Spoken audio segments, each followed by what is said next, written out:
All right, it's been nearly a week. Let's get this kombucha bottled. So these are pH strips. They're not really necessary, but I have some. I'm going to just show you what pH we're sitting at. I think we're sitting around 3, which is fine. I don't really like to go below 3. It gets too acidic. So we're gonna get this bottled.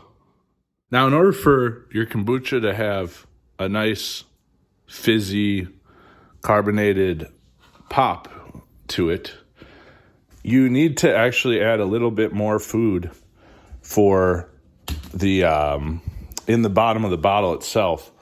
I'm just gonna take not a ton of honey, just something like that, a few tablespoons, not a lot. And some hot water, which I just made for my coffee. And I'm going to cut it down a little. This is just going to act as a sort of sweetener, okay, that will sit in the bottom of these bottles. I use a baster. It's a turkey baster. The question becomes, will I be able to do this with limited hands? We don't want a lot. I like to use what would that be? Let's look at the half ounce. See if I can get that into focus.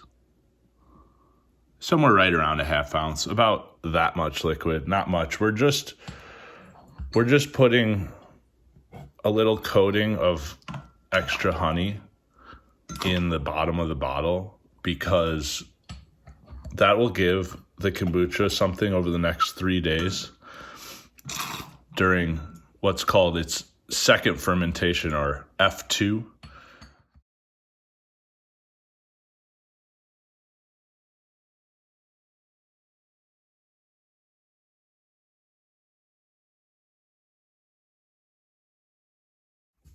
Half inch or so of liquefied honey in the bottom of these. That's going to act as food in F2, which is going to give that carbonation. If we give it too much, we'll overcarbonate and we'll have issues like bottles that when they open, you lose half of the product in foam, or bottles that literally break open and explode on your shelves.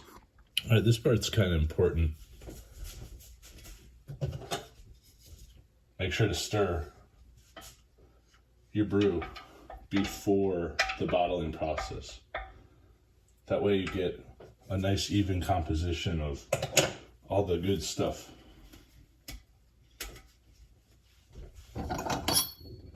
Filter. This will filter out your weird yeasty stuff.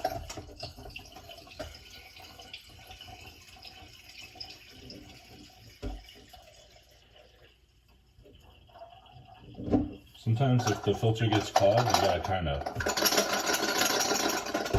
shake it through.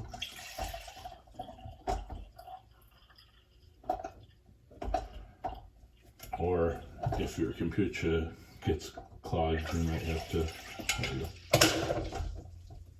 go. Okay, that one's spilled. Let's do this. Oh shit.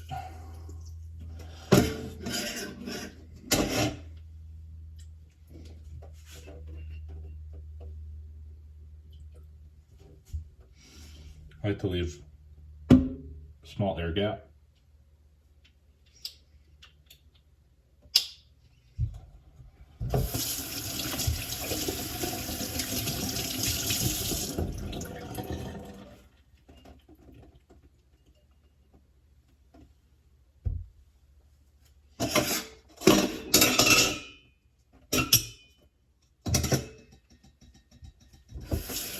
Rinse your filter between each bottling.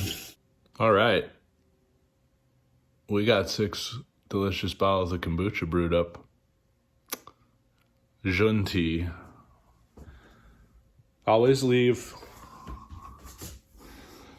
your SCOBY and some liquid, a few inches worth, in the bottom of your brewing vessel. This way,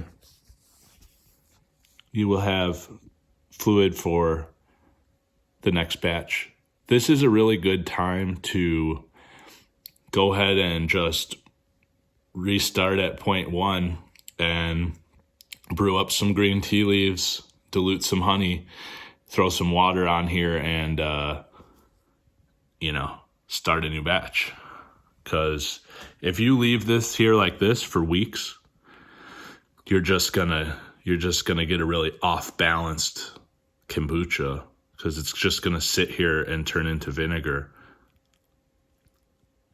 Right now is the best time, really. Like when you dilute your honey to put a 1/2 inch or a 1/4 inch of honey in the bottom of these, just fill with a full tea kettle of hot water, and then right now, just boom, boom, brew the green tea, throw some water in here, throw some brewed green tea in here, and keep him fed.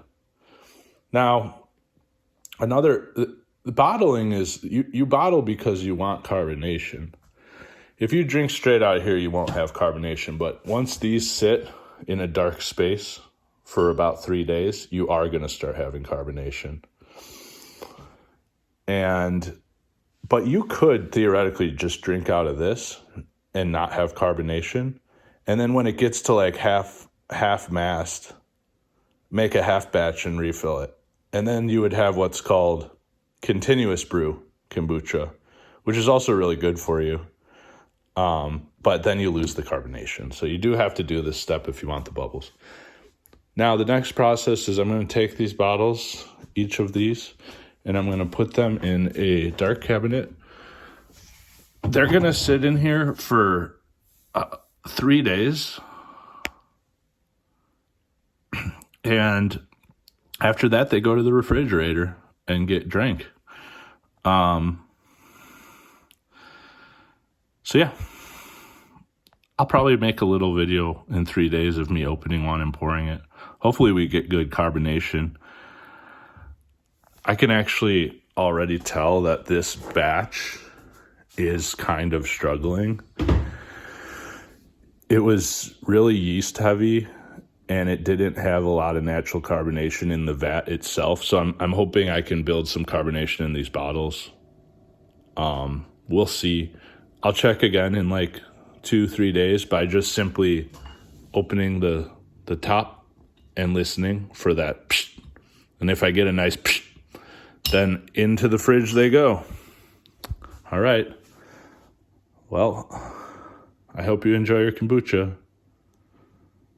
Talk to you later.